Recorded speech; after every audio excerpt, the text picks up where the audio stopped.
What's up, and welcome back. I'm John Stark, AmericanMovieGuy.com, your favorite blind film critic, and we're going to break down my Oscar predictions in a couple categories. Where the race is at for four of the categories that we're talking about, because they seem to kind of be like open and shut at this point, right? That's what it would seem, right? I mean, the same people keep winning, so it's over, I think. Or is it? Or is it? Or does it even matter? Oh, I apologize. Where do we start? So let's tackle the one that people probably think is the most obvious, which is Kieran Culkin for Best Supporting Actor. Will Kieran Culkin go on to win the Academy Award? He's done pretty well all season long, winning both Golden Globes thus far and also Critics' Choice. What's interesting about these awards is that they have no overlapping voting body with the Oscars. The two bodies that do overlap with the Oscars likely will air so late as to not help these actors uh, with their speeches. You know what I'm saying? Like we always say, it's great to. That's why precursors help, is because it's a great moment for somebody to have a great speech and to get up on stage and say something incredibly moving and to really just slam dunk and bring it home. And that's kind of what Demi Moore did at the Golden Globes. She kind of went up on stage and just dunked on everybody with a speech. It just was like, and that was the takeaway. Everybody walked away from Golden Globes being like, well, that Demi Moore speech, it's gonna be really hard to beat that one. You know? So what happened? She repeated at Critics' Choice. So do I think Demi Moore? Do I think Kieran Culkin? Do I think Zoe Saldana and Adrian Brody, who have all won both Golden and Critics' Choice at this point, will sweep? Who's Kieran's competition? We've got Guy Pearce for The Brutalist, who's not nominated at SAG. Not a good sign. It's just, I mean, it's not a deal killer, not a deal breaker for him. But I would say the fact that Honora seems to be winning things recently is not helping Guy Pearce move past the it's good to be an Oscar nominee phase. Like he's not gonna be fast tracked straight to the win, I don't think. Recently Honora also won PGA and DGA. So in addition to winning picture at Critics' Choice, it's getting a little bit more momentum, and Oscar voting hadn't started as of the airing of the Critics' Choice Awards. So, and the DGA and PGA, they weren't in their final voting period yet. So, yeah, I think all of those, they're all speeches. They all give moments to people to talk about how amazing moment is. They take the temperature in the room. You get to see sort of how everything reflects back and bounces back. Does this feel like a good win? Does this feel like the right win? And Guy hasn't had those opportunities, and really his only path to do so is through BAFTA. And so the question is, do I think BAFTA loves The Brutalist enough to give it to Guy Pearce? Well, he's not British. He's not uniquely British, so it's not like they're playing on home court with Guy Pearce. He's playing an American in that movie. It's a big sweeping epic. I just don't see Guy Pearce picking up an award between now and the Oscars. I don't. I don't think he can win. I also don't think Jeremy Strong can win. I think Jeremy Strong is lucky to be here. So now the question is, you're Borisov. So Honora is winning PGA. Does a rising tide lift all boats? Mikey Madison hasn't been able to win yet. She keeps being defeated by Demi Moore. So I don't know that a rising tide is going to lift Yura above Kieran. I think most people when they're voting are thinking Mikey Madison instead of your Borisov. So if anybody's going to upset, it'll be Mikey out of Anora, not Yora. So that leaves me with Edward Norton, a complete unknown. Norton overclocked at uh, everywhere. Complete Unknown it did better at SAG than expected, getting Monica Barbaro in, and then Monica Barbaro also got in at the Oscars. Plus, Complete Unknown got into picture, director, got into the DGA. It's been constantly underprojected all season long as a film, and it's been doing better. Will it come up empty-handed, or will Edward Norton on his 4th nomination finally win an Oscar? I'm still going to say no. I don't think Edward Norton's role in A Complete Unknown is gaining the kind of traction because, again, who's the performance in that movie? It's Timothée Chalamet. Sort of like A Real Pain, Kieran Culkin is here and Jesse Eisenberg is not. Because the focus became so much about Kieran Culkin that people just, there was no vote for Jesse Eisenberg. The same thing for The Substance. Demi Moore, the focus was so on Demi Moore that it was hard for Margaret Qualley to get off the ground fully and completely.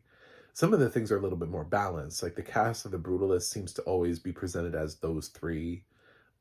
Wicked is always Cynthia and Ariana being presented as being like a duo. Same thing with The Apprentice.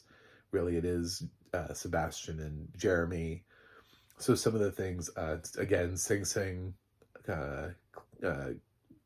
with Clarence Macklin, who didn't get into the Oscars, but he was pretty much attached to Coleman Domingo all season long. Even the FYC campaign that I got didn't bother suggesting that I vote for anybody else in supporting actor other than Clarence Macklin. So they weren't competing, even though there's a huge cast of supporting actors there, including Paul Raci, who I loved in Sound of Metal. They wanted you to vote for Clarence Macklin. They honed their Oscar campaign in. So some of the people have become unique, of the moment of their movies. And I think that's Kieran for Real Pain. And with A Real Pain not showing up in picture, really the only places you can vote for it if you love the movie are Kieran and screenplay. So I think if you loved A Real Pain, which a lot of people do, I think they're going to continue to vote for Kieran. So I think he is actually a lock for supporting actor. Let's move on to supporting actress, where we have the great Zoe Saldana versus Ariana Grande debate. Unfortunately, the other three ladies, it's nice to have you here, but nobody actually takes any of you seriously. It would be one hell of a shock if any of you actually won this category. That would be quite a triumph for it to be neither Zoe or Ariana, and for it to be like Monica Barbaro for Complete Unknown or Isabella Rossellini for Conclave. That would be just like, what? Excuse me? Felicity Jones for The Brutalist. I mean, in a different world where The Brutalist is steamrolling, if we give all of The Brutalist wins, if we give all of Anora's wins recently to The Brutalist, and it looks like The Brutalist is stampeding forward, I would say Felicity could come along with it, but The Brutalist's only picture win thus far is at Globes, where it also kind of tied with Emilia Perez. So they both have one win to their record, whereas Anora now has Critics' Choice and PGA. And I guess the de facto DGA vote, just like whoever wins ensemble at SAG will be like the de facto best picture of SAG. So I don't see Felicity Jones suddenly breaking out. A lot of people, the word on the street is that a lot of people are not watching Brutalist all the way through, which would hurt Felicity because she's in the last part of the movie. So if you're turning off The Brutalist because you're feeling the runtime, then you missed Felicity's performance. So it's kind of amazing she's here. I still think it's between Ariana and Zoe. Now, this is interesting. Yes, Zoe, but Critics' Choice voted a long time ago. Critics' Choice voted before Emilia Perez's controversy really took, like, full effect. Before the Carla Sofia Gascon of it all. Is Carla affecting Zoe? Now, I never actually thought Zoe would sweep the whole season. I think Ariana is going to pick up an award. I think she's going to win something, and I think she's going to win SAG. But SAG airs on February 23rd, the week before the Oscars. I don't think her speech is going to matter. The question is, will that be enough of a bellwether to cause people to switch to Ariana at the Oscars? Is there enough, are enough people flipping from Zoe to Ariana? And it's so, I don't see either one of them being like huge BAFTA contenders, but if I had to pick between the two of them, I think it feels like BAFTA is more likely to give it to Zoe, because they seem to really like Emilia Perez, and they're probably less bothered by the controversy. So I think Zoe's probably still going to win BAFTA. I think it's a tight race. This is probably the one race where I would say don't put money down. You know, of the four races that seem like there's a front runner and it's a lock, I would say this one's the least.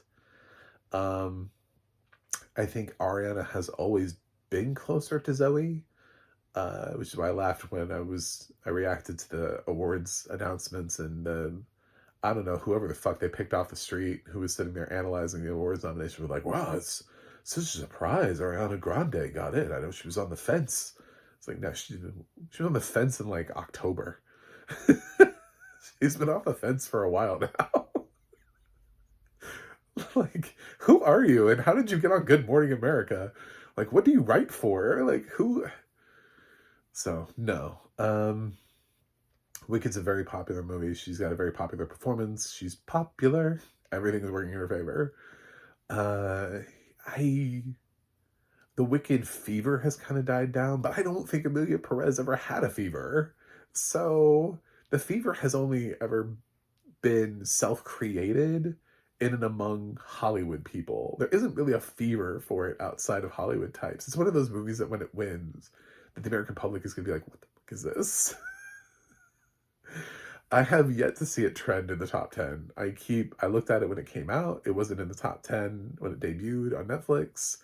After it won the Golden Globe, it wasn't in the top 10 on Netflix.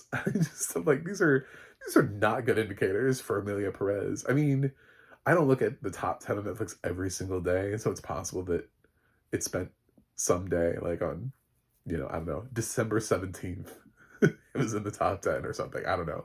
But in times when usually a movie drops, it's the hot new movie of the week. Nope. It didn't hit there. And then, right after the Globes, and it's like, oh, it's Emilia Perez. You can watch it on Netflix. The next day I looked at it. Nope. When I went to watch it with audio description, it was not in the top 10. I had to find it. So, yeah, it's, I don't I think America's not here for it and would love to have Ariana Grande win. So this is such a tough category. I think it still is in Zoe's favor, but I do question. There is an Emilia Perez problem, but it's a problem that they've been ignoring. They have, Hollywood just doesn't seem to care. That they think a lot of the discourse from Emilia Perez is coming from outside the LGBTQ community, not that the call is coming from inside the house. So it looks like a good ally movie, and this year, with the way that politics is treating the transgender community, it feels like you want to send that message. But at the same time, if you've read Carla Sofia-Coscone's tweets, it's really hard to send it using Carla via that method. So it's almost like you have to send it in and around, like throw some Oscars at Emilia Perez without throwing them at the person playing Emilia Perez. I think Zoe's still gonna win, and I think the SAG win for Ariana Grande is just gonna come too late. But I'm projecting that Ariana wins SAG, and will throw people, and they'll be like, "Is she winning the Oscar? I don't know what's happening here. I don't." Didn't see this coming. I'm shocked. I'll be like, ah, well, shit. We're not going to get the four winners winning every single award at every single race. Leading up to my next one, uh, actor, Adrian Brody.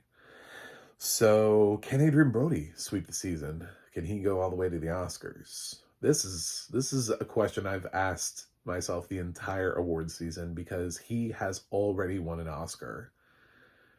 So, and I think this we're getting tougher and tougher here. The easiest one was Kieran. I think Kieran's the closest thing to being a lock.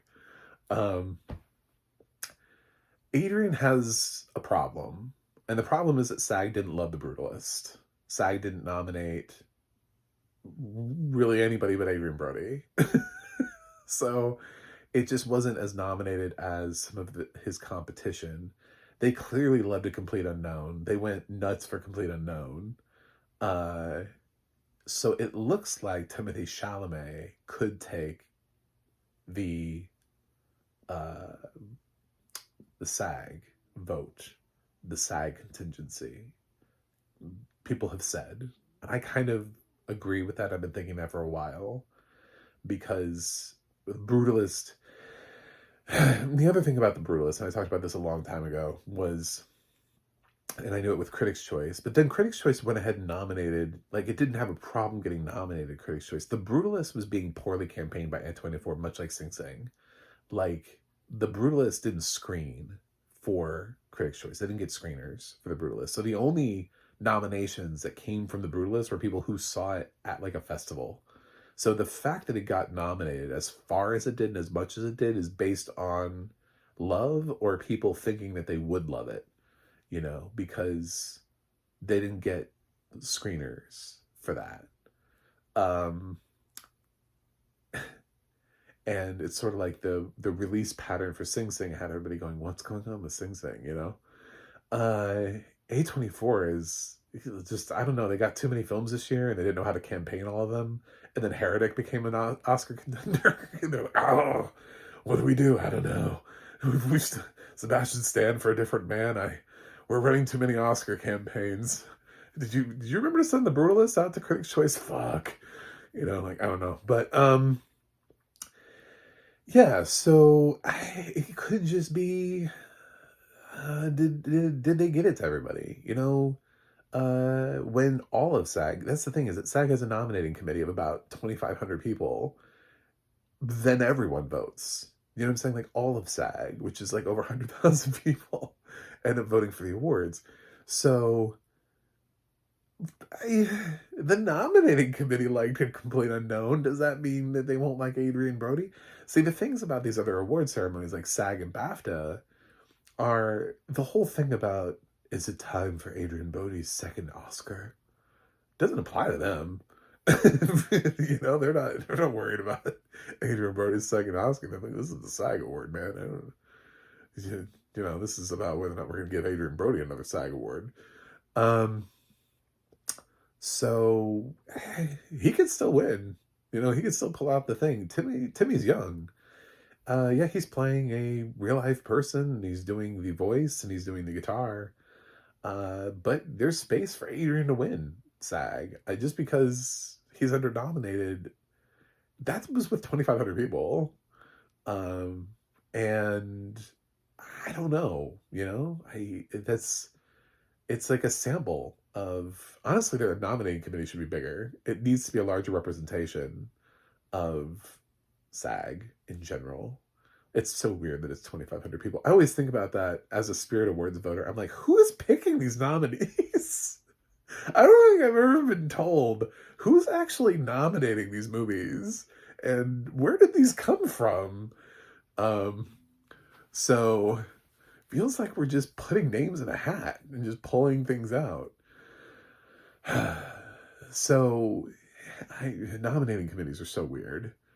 Some of the awards are just, it's like nominating committee. Gotham's are just, it's like each category has its own little selection of people. So it's hard to say that a body didn't like them because each category has its own little block of nominating voters. It's very weird. So do I want to rest everything based on 2,500 people liking A Complete Unknown and saying that because of that 100,000 people are going to vote for Timothée Chalamet? Ray Fiennes is also here. He's a beloved actor, and I think he is still very much in play. He has never won an Oscar, and I think his best shot is BAFTA.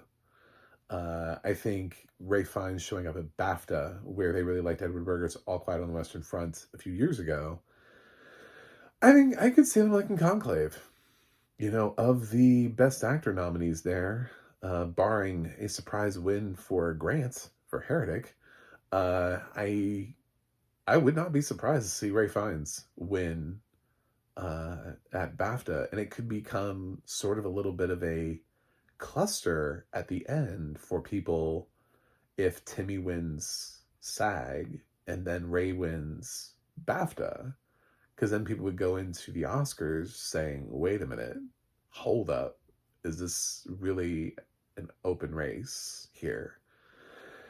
So, and I never know how anybody's ever going to respond to Sebastian Stan's performance in The Apprentice, because it's like, I don't know, his real life counterpart is out there, just... Is he campaigning for or against? It's really hard to tell. Because then does he make you want to vote for Sebastian Stan or not vote? How does he affect your vote? I don't know, because part of me thinks at the last moment, everybody could just be like, you know what? This is going to piss him off. We're going to vote for Sebastian Stan. And then somehow he wins. But at the same time, maybe not. He got in. So, I just don't think, this is not Coleman's year. Sing Sing was just so under-received as a film. I think he's definitely in 5th place. He's the do not pick Coleman Domingo on your bingo card. It's not happening for him. If they liked Sing Sing more, it would have been, the fact that it didn't get picture or supporting actor, it's got 3 nominations: actor, adapted screenplay, and song. And that's not enough. So, do I think Adrien Brody is going to win the Oscar? I think he's vulnerable. I think he's probably actually the most openly vulnerable actor, because he has already won before. He's the only one of the 4 who has won before. And if we're really chugging down the Anora train and The Brutalist doesn't win, just because PJ picked Anora doesn't mean it's going to win an Oscar. Yes, statistically it helps, and statistically DGA has been lining up with the Oscars pretty well in terms of winner. So Sean Baker's now ahead of Brady Corbet, so maybe Adrien Brody's the highest win for The Brutalist. But I think he's got real competition from Chalamet and Fiennes. And I would not be surprised at all if Ray Fiennes won the Oscar this year. That would not surprise me. Sebastian would surprise me a little bit, but at the same time, his whole campaign and the reception to his film and everything is just it's some sort of weird bellwether that's constantly changing. Every time you wake up, you don't, you wake up one day and it's 95 degrees, you wake up the next day and it's snowing, that's how I feel with The Apprentice. It's where are we at? I don't know. There's a monsoon. Wasn't it just a wildfire yesterday? I don't know. So, if I were to place a bet right now, I would lean to Adrien Brody for The Brutalist. I think he's still a respected actor, still a respected performance. But again, if you're saying, should I place money on Brody? I'd be like, man, I don't know, because I think he's about to lose the next 2 awards. He could win BAFTA, but BAFTA has 6 nominees, which is spreading the votes out a little bit more. And I could see Grant winning. I don't think Grant's out of that race. And I also think Ray Fiennes has a really good chance of winning the BAFTA for Conclave. So if we get Chalamet and Ray, that signals, those are the 2 overlapping voting bodies. That signals that Adrien is not as broadly supported. And then the Oscars are sitting there going, well, we have 4 people who have never won and 1 person who has. What do we do? Best Actress. Will Demi Moore steamroll all the way through. I'm saying yes. I'm sorry, Mikey, but I'm saying yes. I know I saved this one because this is the last one that people are thinking about because I keep seeing these. Fernanda Torres is going to make a comeback. From what? And why? We keep counting out Demi Moore like all season long. It's been like, well, it's not gonna, she's not gonna, it's a horror movie. She's never gonna get nominated. Well, maybe she'll get nominated, but then the film won't get nominated, you know? Well, I mean, the film's never gonna get traction. It'll get, maybe it'll get actress and, uh, and makeup. That'll be it. That's its package. That's the highest it can go. It's not going to get into the picture race. They're not going to nominate Corley Farjad for director. That screenplay is not going to win screenplay anywhere. I mean, like, it's constantly been people saying what this movie won't do, and this movie goes ahead and does it. So The Substance is an interesting thing because I think people have just allowed this thing to happen. And with The Substance picking up a screenplay win at Critics' Choice, that was sort of surprising. People were like, I don't know about that much. Most people did not think that was going to The Substance. So, I don't know. Maybe The Substance is in the screenplay race as well. I think we want to keep saying no to The Substance, but I think what we should do is embrace the fact that the Academy has finally actually nominated a very clear horror movie, not like a quasi horror movie, not like it's kind of scary, like Get Out, like, oh, it's sort of in the genre, but the gore in Get Out is like compared to The Substance. You know what I'm saying? I mean, I guess Get Out qualifies as a horror movie, but like in the scheme of horror movies, does it? I think The Substance is a much bolder choice. It's sort of like Heretic. It's like, yeah, the third act kind of goes off the rails, but you could also show somebody like the first 2/3 of that movie and they wouldn't know it was a horror movie. They'd be like, oh, this is a thriller. It's just a suspenseful movie. And it's like, well, if you never go down to the basement, then the movie is in a completely different genre. So, yeah, I think that it's I think she's gonna win. I think that the fact is Substance Corley Farjad has an international presence.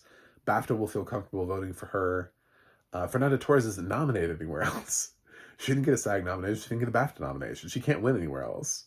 She's going solely off of the fact that people are surprised that her film got into Best Picture because there's a large Brazilian contingency in the Oscars because we've been expanding our international voters more and more and more and more. And it's backed by Sony Pictures Classics. So I think Sony Pictures Classics did their work. And I think where Sony Pictures Classics may see their reward is in foreign language, is in international. I think that's where it may pay off because Amelia Perez is becoming more vulnerable. And what once seemed like it was a clear front runner because it was, I mean, it was definitely going to beat Seed of the Sacred Fig, which was its strongest competition up until this point. Now it has another film that has a Best Picture. This didn't happen last year for Zone of Interest because Anatomy of a Fall wasn't being submitted by its country. So if this had been last year with Zone of Interest and Anatomy of a Fall, we would have had a very interesting international Oscar race. This year, we actually have an international Oscar race. I don't think people are acknowledging that, but yeah, I think I'm Still Here could end up beating Amelia Perez in international feature. So, but could Fernanda Torres beat Demi Moore? I don't know, man. Every time Demi Moore steps on stage, there's this sense of reverence to her wins. She has a speech and she seems like of the winners that she's the most beloved winner to hit the stage. Like it's the feel good moment of the year. So I think more and more people are going to vote for her, even if they're like on the fence. They just see it and they're like, yeah, this is Demi's moment. This is happening for her. Like Mikey's young. She's got time. Fernanda Torres is young. She's got time. Well, she's not as young as Mikey, but I mean, they got time. Could Cynthia Erivo win for Wicked?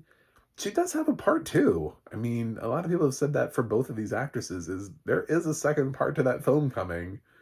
And Defying Gravity was great, but when you get into I mean, arguably Cynthia's more dramatic stuff is in the next half of the movie when she gets to do As Long as You're Mine, No Good Deed, For Good. You know, I mean, that's that's the stuff there. I can't wait to hear Cynthia Erivo sing No Good Deed. Um, so I don't know. I mean, she just had the second half of the film, so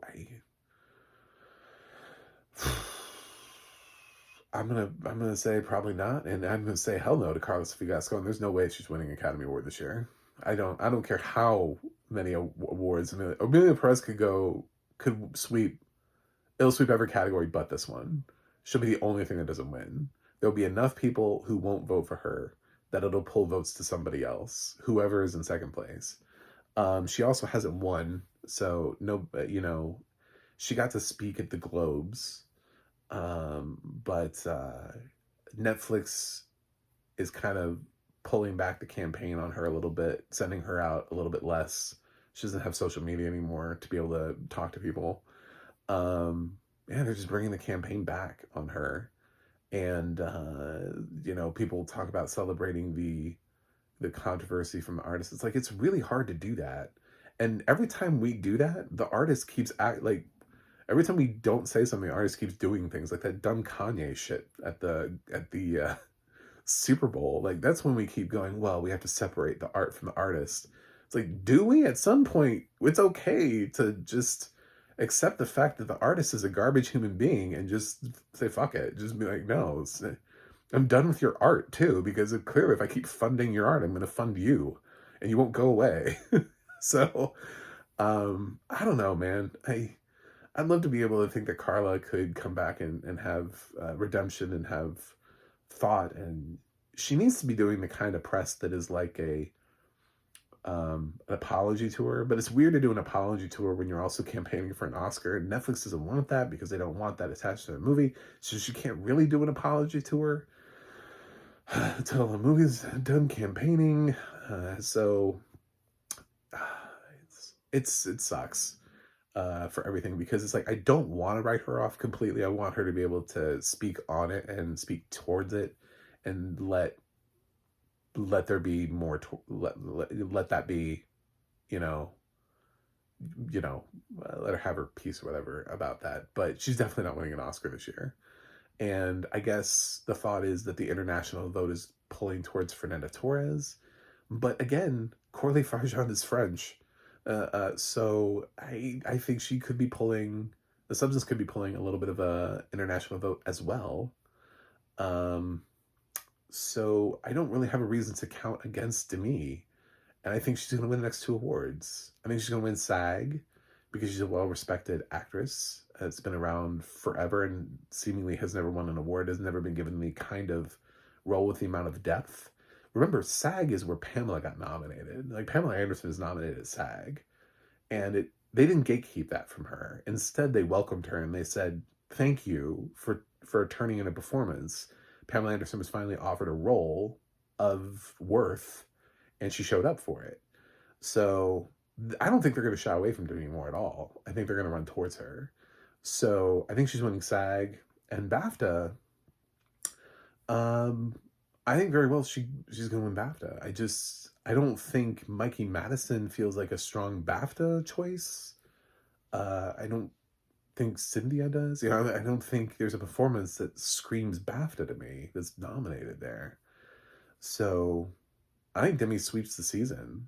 I think she's like Karen, where I don't know where her competition comes from. So, yeah, I would say we could have 4 at the end of the season. If I had to guess which one of the 4 right now doesn't make it to the Oscars, I would say Brody. And I would say if I had to pick a disruptor to the formula, I would lean on Ray Fiennes for Conclave. I think Conclave is a very well-liked movie. Just the fact that the DGA branch can't nominate Edward Berger, despite he has now 2 Best Pictures under his belt, doesn't necessarily mean that Conclave lost support. It just means the director's branch doesn't understand Edward Berger. So Conclave is still nominated where it needs to be. It's still nominated in editing. the supporting actors were never that strong contenders. It did get Isabella Rossellini in for like 5 minutes of screen time, so I wouldn't count him out. I think if anybody's having qualms about giving Adrian, they're looking at Ray Fiennes, who is on his third nomination.